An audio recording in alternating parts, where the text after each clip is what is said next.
Nos últimos dias, uma decepção para todos que julgavam o senador Demóstenes Torres um defensor da ética e depois viram que defendia um contraventor. Nós vamos discutir esse assunto com a senadora de primeiro mandato, Ana Amélia, do PP Rio Grande do Sul, e com o deputado terceiro mandato de São Paulo, PSDB, Carlos Sampaio.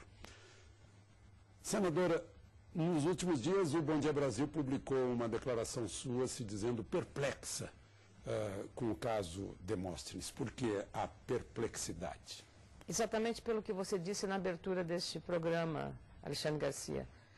Porque ninguém ali no Senado que acompanhou o senador Demóstenes, e eu até antes, como jornalista, muitas vezes o entrevistei, você fez o mesmo, pelas atitudes corajosas, ousadas, o destemor dele no enfrentamento à corrupção.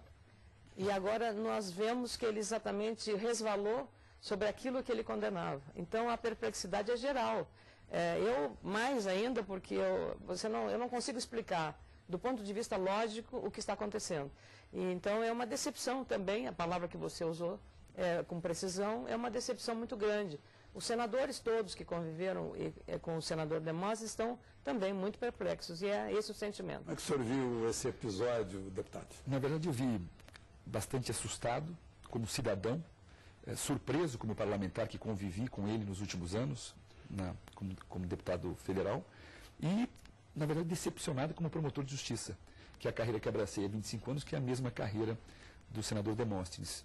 Eu estive participando de várias CPIs, acho que as mais conturbadas do país, CPI dos Correios, CPI do Mensalão, CPI de sanguessugas, e sempre ele foi um norte para todos nós.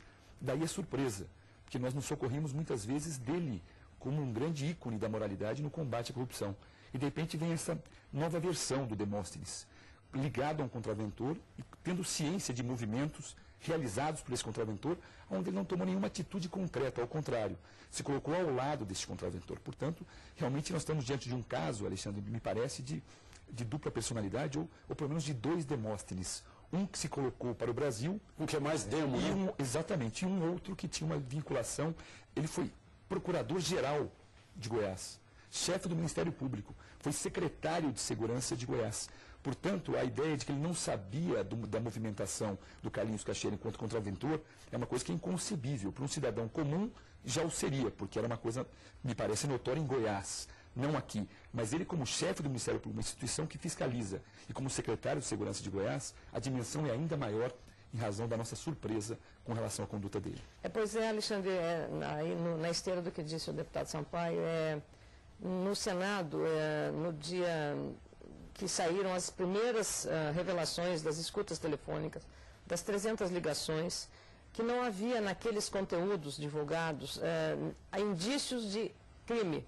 Havia indícios de relação muito íntima, até porque duas pessoas não falam 300 vezes, não tendo uma relação pessoal.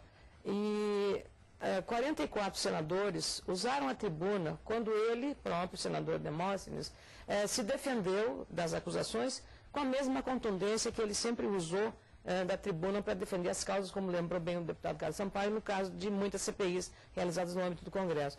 E aí nos cobram que a gente teve, digamos, uma atitude hipócrita ou cínica, porque nós não defendemos, nós levantamos a dúvida e até naquele momento não tínhamos ideia da profundidade do agravamento da situação do senador. Então, o que eu, pelo menos que estou no primeiro mandato, penso que é direito, no Estado que nós vivemos de democracia, ele tem todo o espaço, todo o direito de defesa.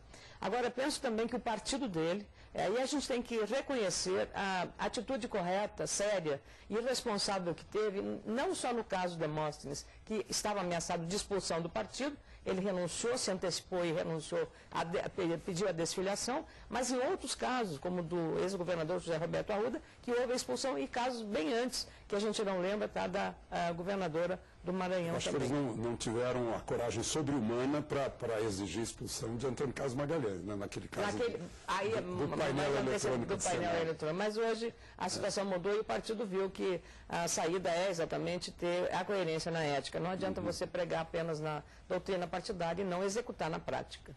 Agora, senadora, não lhe parece que houve outras decepções atrás? O PT, por exemplo, tinha a bandeira da ética, era o partido da ética. E, de repente, o mundo dá voltas, está lá no início, está o Valdomiro Diniz, né, novo, assessor de José Dirceu, com o Carlinhos Cachoeira. Nesse mesmo processo agora, Alexandre, você vê, são vários partidos envolvidos.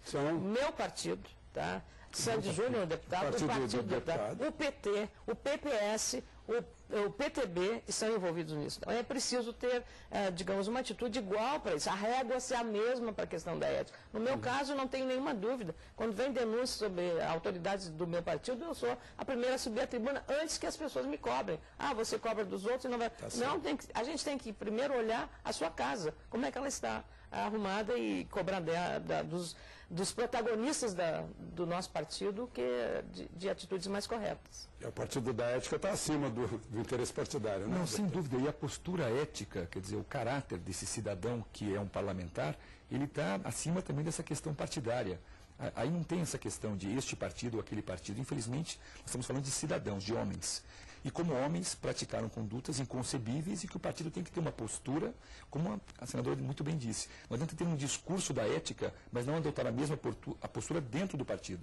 O PSDB, evidentemente, que quer a apuração daqueles que foram citados, independentemente de integrar ou não o quadro partidário, como de fato. Pois é, há uma desconfiança já em relação ao governador de Goiás, né? Então, mas justamente cabe a ele agora, e evidentemente que a favor dele ninguém vai aqui pré-julgá-lo, ele tem o direito de defesa, até porque o procurador foi muito categórico ao dizer que a contundência das provas é contra o senador Demóstenes e abriu um inquérito à parte para analisar as conversas tidas pelos deputados. Portanto, temos que aguardar a evolução na questão dos deputados. Mas na questão do senador Demóstenes, para minha surpresa e para minha tristeza, realmente tudo indica que o envolvimento ia muito além da intimidade, como colocou a senadora Ana Amélia. Senadora, a gente nota que o Carlinhos Cachoeira, que tentou entrar na loteria do Rio de Janeiro, Valdomiro Diniz pedindo dinheiro, isso lá em 2004, né? Ele era uma espécie assim de eminência parda no Centro-Oeste, se metendo em tudo, em nomeações. Um capo. Era um capo. Não vamos comparar com o cardeal Richelieu, não. Vamos comparar com... Capo da máfia, de uma máfia, né? Porque fica fazendo a ramificação em todos os setores do poder, né? De todos os poderes, executivo, legislativo. E a gente pode até ter surpresas, né, Alexandre? Eu estou realmente... O serviço público é vulnerável, né? A esse tipo de gente. A gente não pode dizer que o pobre Demóstenes foi convencido. Vê o que aconteceu no âmbito da área jurídica mesmo, que a nossa corregedora, a Eliana Calmon, levantou. Então, também houve perplexidade no país em relação a isso, porque era um poder um pouco hermético do ponto de vista da visibilidade e da busca de informações pela imprensa. Então, agora, com a instituição adequada para fazer isso, que é o Conselho, que exerce uma corregedoria do poder, nós estamos sabendo de coisas que não poderiam ter acontecido no Poder Judiciário. E eu acho que devemos festejar o trabalho da ministra Eliana Calmon. Nós estamos falando dos três poderes, né? Sem dúvida, e acho que essa questão, por exemplo, do ficha limpa, que eu acho que foi uma grande evolução no combate à corrupção, ela tem que ser estendida para todos os órgãos públicos. Eu estava fazendo uma analogia outro dia, explicando, inclusive para amigos do meu filho, como é que pode uma pessoa não se candidatar a um cargo público, por exemplo, a governador, porque foi proibido pelo ficha limpa, e entrar num quadro, mas esse próprio que foi impedido ser o secretário de Finanças do Estado, isso ele pode. Ele não pode ser governador, mas o secretário de Finanças do Estado, ele pode. É uma incoerência brutal. O ficha limpa tem que vir de uma forma generalizada para todos os poderes e principalmente para os cargos em comissão. Não é possível que efetivamente a pessoa deixe de concorrer para ocupar um cargo de importância e relevância no Estado ou no município. Agora seria importante, que eu disse até que no âmbito do Estado, como diz o deputado Sampaio, no âmbito do Estado, do Poder Executivo, do Judiciário, e o Conselho Nacional de Justiça está examinando, suspendeu a apreciação, até foi uma proposta do Bruno Dantas, que é o representante do Senado Federal no Conselho Nacional de Justiça, para que a ficha limpa vigore também nos cargos de confiança do Poder Judiciário, o critério do ficha limpa. Pois é, a gente volta e meia se queixa do eleitor, né? O eleitor viu todo o escândalo do Mensalão e, no entanto, reelegeu gente do Mensalão, mas agora a gente está vendo, no caso Demóstenes, que nos enganou a todos os que estamos aqui no estúdio, né? Como é fácil de enganar o eleitor se um homem que tem ligações com Carlinhos Cachoeira durante tanto tempo nos enganou por tanto tempo. Aí a necessidade.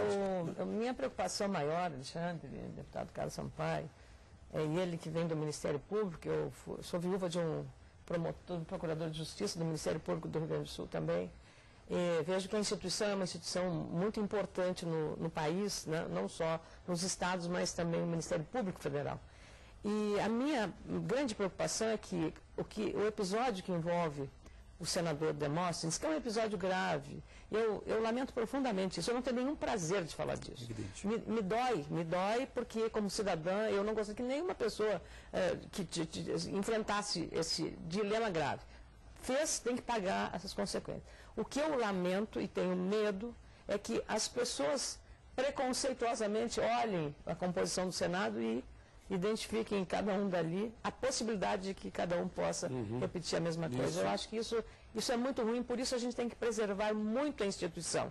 Nós passamos, as pessoas passam, a instituição fica, ela é sólida, ela deve ser preservada. Então eu tenho uma ideia de que a gente não pode vulnerabilizar a instituição, né, deputado Sampaio, porque seria assim o pior dos mundos para nós, porque fragilizaria a própria democracia. Inclusive, Alexandre, uma coisa que eu comento muito, senador, é que o grande efeito, além de macular a imagem, um fato como esse, com a história do senador Demóstenes, além de macular a imagem da política de uma forma generalizada, o maior efeito que ela exerce, essa conduta dele, é inibir as pessoas de bem de ingressarem na vida pública. Esse é um dos graves problemas, ou seja, exatamente. As pessoas ficam intimidadas, falam, mas por que eu vou deixar a minha atividade para ingressar na vida pública, se vida pública no Congresso, infelizmente, associa a corrupção. Isso inibe as novas gerações, inibe as pessoas de bem. E isso, não sei quem disse, mas corretamente, que os maus triunfam quando os bons se acovardam. O grande problema da corrupção é isso. Exatamente. Então, agora, outra coisa é a falta de punição também, a começar pelos conselhos de ética da Câmara e do Senado. Agora, eu gostaria de entrar nesse assunto logo depois do nosso intervalo comercial. A gente já volta.